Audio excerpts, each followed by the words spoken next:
Washington, D.C. If senators don't pass legislation this week to prevent a strike by freight rail workers, the U.S. economy will experience a major jolt. In a meeting held behind closed doors on Thursday, the Biden administration will personally deliver that message to Democratic senators.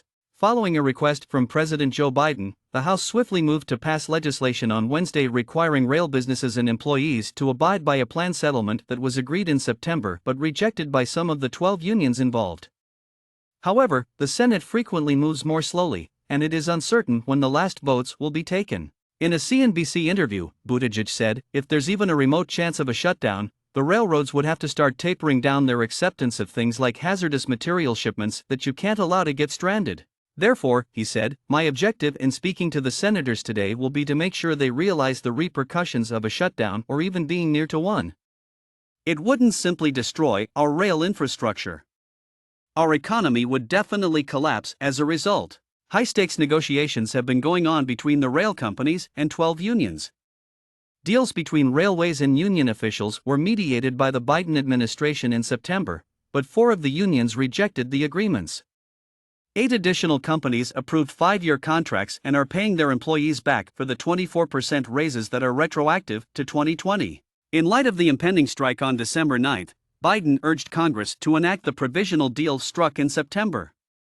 Congress has the power to do this and has previously passed legislation to postpone or outlaw railway and airline strikes. However, the majority of lawmakers would rather see the parties resolve their differences amicably. In response to that worry, House Speaker Nancy Pelosi, a Democrat from California, held a second vote on a bill on Wednesday that would grant train workers covered by the deal an additional 7 days of paid sick leave per year.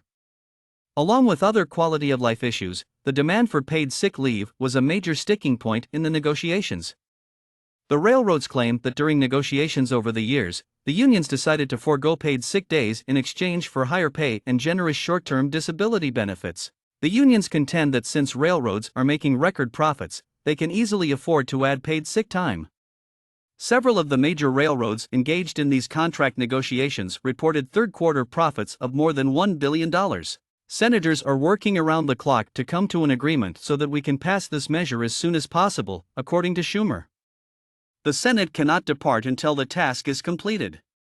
Additionally, Democrats and Republicans will continue collaborating to find a solution that is acceptable to both parties. A vote to establish 7 days of paid sick time would be held, according to Schumer, as a top priority. But he'll need to come to an agreement because any senator has the power to stop the rail measure from being considered quickly.